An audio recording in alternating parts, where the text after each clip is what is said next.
from the studios of Farm Journal Broadcast. Coming up on AgDay, FEMA's expenses continue to soar. We'll hear from leadership in Washington. The I-80 Harvest Tour arrives in the east. I'm Betsy Gibbon. We're in Northwest Ohio today, where some farmers are still harvesting soybeans. We'll tell you about their holdup ahead in the show. In agribusiness, a big picture view of the economy. But on the other hand, if we get an inflationary play, the funds are going to come at the grain market hard, I believe.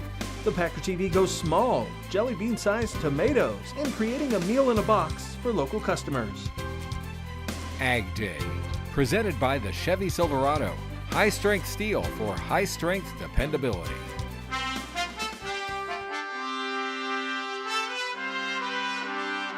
Good morning, I'm Clinton Griffiths. The scars of hurricanes and wildfires remain in this country, reminders of work that must still be accomplished, and that work comes with a hefty price tag. The head of the Federal Emergency Management Agency says the U.S. is spending more than $200 million each day on the response to 3 major hurricanes and huge wildfires. FEMA Administrator Brock Long telling a Senate Oversight Committee the challenge presented by the hurricanes Irma, Harvey, and Maria is unprecedented in the history of his agency. Much of the hearing focused on how a small Montana company called Whitefish Energy got the contract to rebuild Puerto Rico's power grid. That contract has since been canceled, but it raises a lot of questions. The distribution system in Puerto Rico was horrible before the storms hit. Are we doing repairs to a horrible distribution system, or are we fixing a horrible distribution system? Sir, under the Stafford Act, we are fixing the system to get power out to the people as fast as so that the next hurricane hits, it's not going to knock down everything that wasn't knocked down in this hurricane. We're back in the same boat. If you have a Category 5 hurricane, unless the lines are buried under the ground, it's going to knock wires down. Even if it's new construction? Even if it's new construction. Long thanked the legislators for the $52 billion in emergency relief allocated so far, but said recovering from the recent spate of disasters will be tremendously expensive. Now, from natural disasters to man-made, new numbers are out on the potential total number of dicamba damaged acres in 2017. According to Kevin Bradley at the University of Missouri, roughly 3.6 million soybean acres were damaged this year. That comes from some 2,700 complaints. These latest numbers follow new label restrictions out from EPA, now governing the herbicide's use in 2018.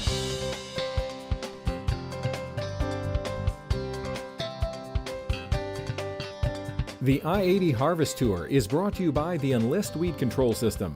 More weed control, less drift and volatility, maximum yield potential.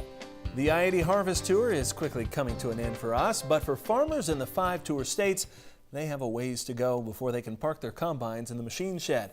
Out west, Nebraska farmers are 22 points behind in corn harvest. Iowa, 26 points behind.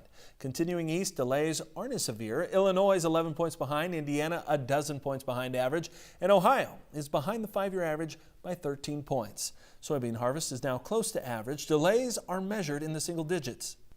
Some of the delays are the result of current weather problems, but for others, especially in the eastern corn belt, the slowness stems from problems this spring when they were forced to replant. Betsy Gibbon has that story from Northwest Ohio. Clinton, it's really a tale of 2 harvests between central and northwest Ohio. While some farmers are done with harvest for the year, others are in the middle of cutting soybeans. Harvest is slow moving in Antwerp, Ohio, just like the beginning of the season. So we had made a big X on the calendar for Wednesday to finish up, and then our forecast didn't agree with our plans. A late start and potentially a record of replant acres for the area. We replanted 80% of our total crop acres here in our operation. It dragged out a long growing season. Now overcast conditions over the last month holds up soybean harvest for Joe Barker. Everything got redone in June, and then that backed up our whole season by 6 weeks or so.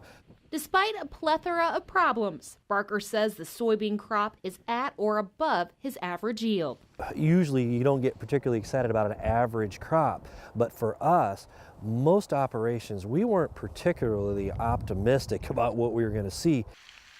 60 miles away in Pandora, Ohio, Josh Schumacher only has one more crop to go. We just started the popcorn harvest maybe about an hour ago. A crop he hopes will bring in some cash. It's kind of a little more of a specialty crop, maybe makes a little bit more money. Though he's just over an hour away from Barker, Schumacher is experiencing a very different season with little replant. I would say 5% at the most around us. Planting was timely and pollination was ideal. The best corn yields we've ever had. I mean, we were over 200, 220. So for corn, that's really good around us. And soybeans are between 65 and 70 bushels, so we're real happy. We had a really good frost. As farmers like Barker try their best to finish up a long harvest. I think one of the most challenging crop years that I've had in the 25 years that I've been working in our family's operation. They're ready to move forward when harvest is complete and not look back. We'll be glad when we can clean things up and put this in the books and look forward to 2018. Reporting in Ohio, I'm Betsy Gibbon. Farmers say it's a tug-of-war decision whether to harvest a wet crop or wait even longer for it to dry. Barker says he's heard of 31% moisture with corn in his area. Schumacher says he does his own drying, which saves him some cost. However, he's looking at natural gas to save costs over propane.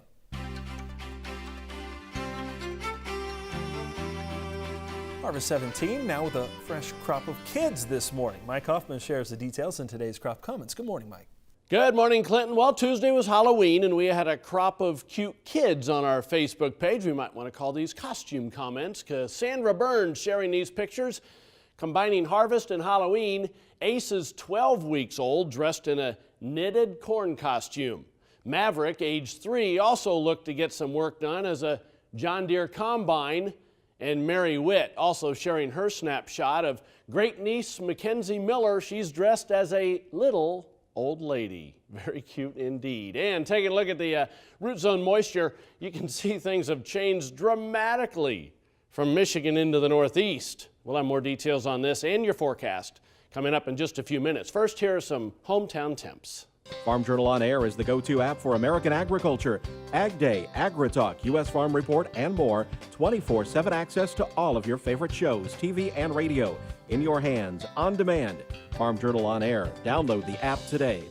When we come back, we'll take a look at the bigger picture of the farm economy and see how a Wisconsin cheesemaker is taking advantage of the hottest ticket in-home cooked dinners, a meal in a box.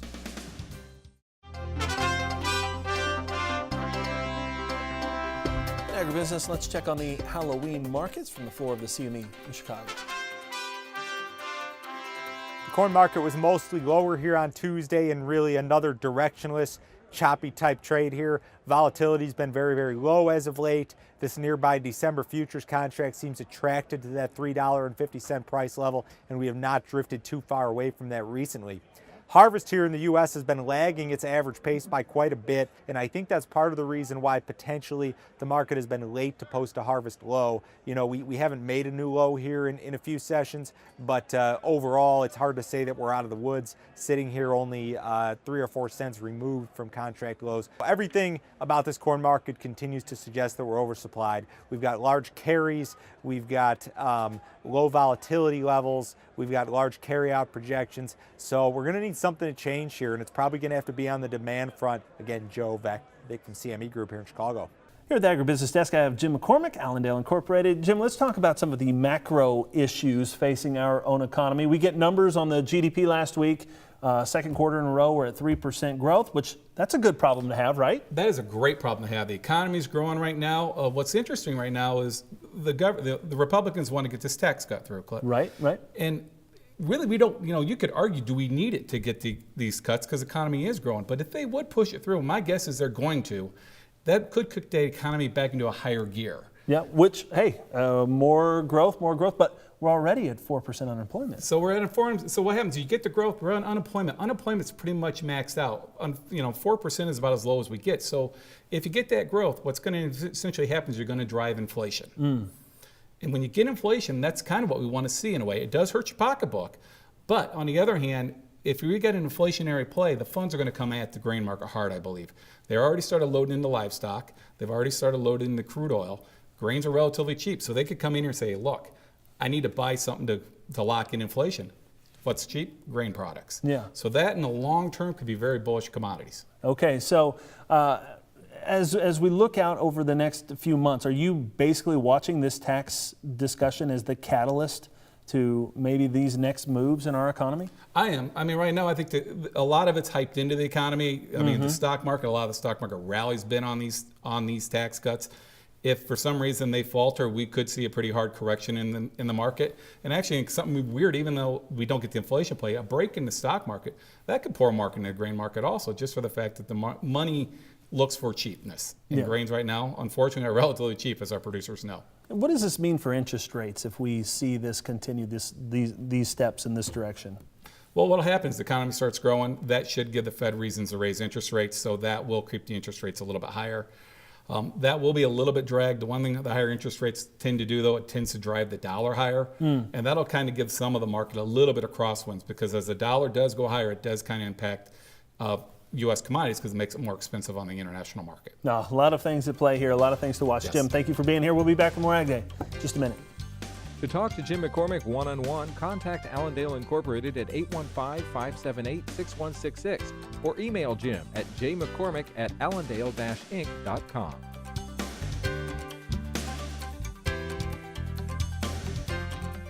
Ag Day, brought to you by the Enlist Weed Control System. More weed control, less drift and volatility, maximum yield potential. Ag Day weather, brought to you by Kawasaki and the new Mule Pro FXR side-by-side. Ride like a boss with high-end styling and rugged capability. Welcome back to Ag Day. Meteorologist Mike Hoffman here, looking at the root zone moisture map. And Mike, if we look at this map, man, it's changed dramatically over the last month. This is why I like this root zone moisture so much, is it shows you exactly what's going on, because it went from dry to wet in the Northeast, and that's exactly what happened. Since this is taken from satellite through NASA, it shows the changes immediately, and that was within 1 week we saw those changes. We've also seen things not nearly as wet over the last week across the middle of the country. There are still some wet areas, no doubt about it, from the Gulf of Mexico all the way up into Indiana and Ohio, and also Nebraska off toward the southwest. Taking a look at the map this morning, you can see a storm system moving through eastern Montana, kind of a shot of cold air coming in out west this time around. Still chilly enough, though, for some snow, even into parts of the Ohio Valley. Some areas in southern Indiana and Ohio may get snow before places farther north do in this situation. High pressure dominating the east coast, as you can see. Putting the maps into motion, you can see that moisture flowing up off the Gulf will just continue to kind of move through with scattered showers anyway across the Ohio Valley and into parts of the Northeast. Pretty good snow coming for many parts of Minnesota and northern Wisconsin. Once again, you've already had one this year, and some snow showers, especially in the higher elevations of the northern Rockies. Heading through tonight, storm system moving across the northern plain states into the Great Lakes. Now, a lot of the snow by tomorrow morning should be generally north of the Great Lakes there, but you can see some rain along the warm front and the cold front coming in once again across the central plain states. This is a very slow-moving storm out west, by the way, and you'll see why on the jet stream coming up. By later today, the first storm moving north of the border.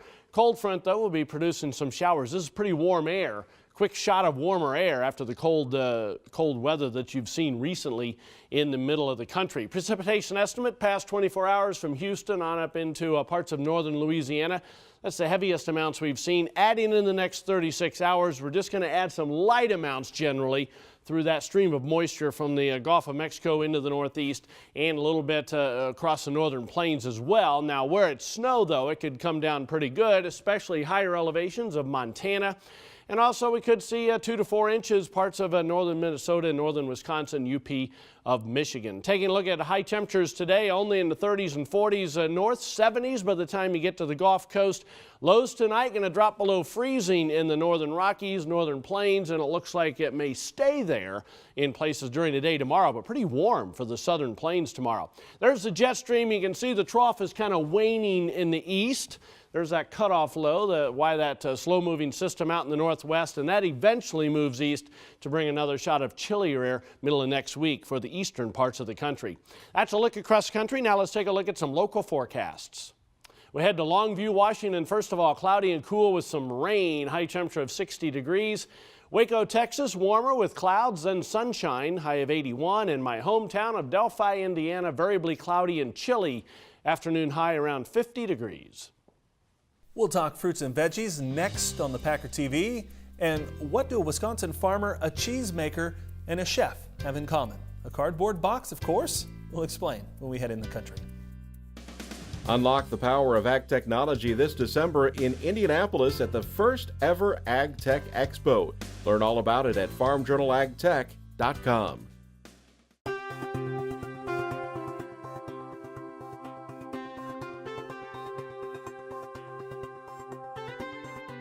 On the Packer TV, California lemon growers seeing a federal district court rule that they can pursue a lawsuit against a USDA rule that allows imports of Argentine lemons. That decision came last week following industry concerns about improper procedures, potential pests, and questions about the economic impact on U.S. growers. U.S. citrus interests are hoping to have a final ruling in early March.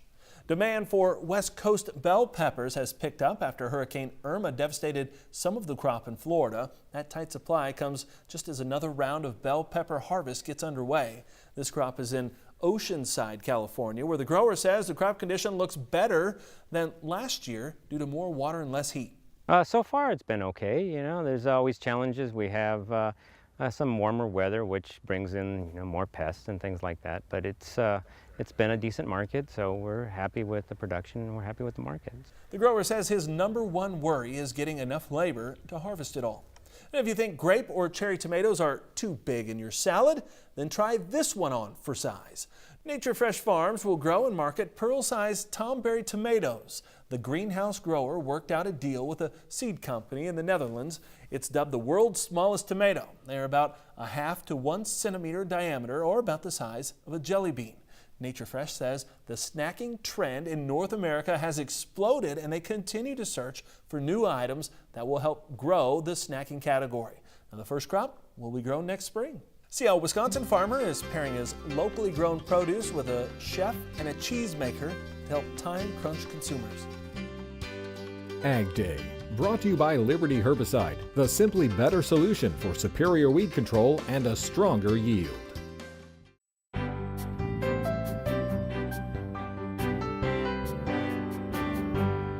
In the Country, brought to you by Kubota's M5 series, bringing new levels of comfort to hard work. Learn more at Kubota.com or visit your local Kubota dealer today. What is one of the largest shifts in consumer foods? Well, according to research firm Technomic, it's meal kits, also called the fresh food subscription market. Now, that's when a box of pre-measured ingredients are delivered to your door. A local cheese shop in central Wisconsin has now teamed up with a local chef and a farmer to create their own boxes for local consumers. We get details in this report provided by the Wisconsin Milk Marketing Board. Maggie Christians and her husband Matthew have owned Naviv Fromagerie since 2014 and have worked hard to educate locals about Wisconsin artisan cheeses. Now they're taking cheese in a whole new direction with locally grown fresh meal boxes. Doing something entirely local like this it's a challenge for this area. But people have been really receptive to it, and there's definitely a growing foodie community here in central Wisconsin. Try Local is a collaboration of a farmer uniting a chef and a cheese shop owner to develop and produce a local recipe box to help support the local community. Lots of people are changing the way they eat. So many of the people that used to get CSA boxes or thought of that as a convenient way to get local food have started getting at least 1 or 2 of these other boxes a week. And it makes CSA farmers a little bit nervous, mainly because it's nationally distributed. So it's not from Wisconsin, it's not local. Kat Becker grows the produce, and Chef Joe Thomas creates simple and tasty dishes that are easy to adapt for consumers, highlighting what's in season, like his green goddess gazpacho soup, and allowing the Christians to enhance the recipe with Wisconsin cheese.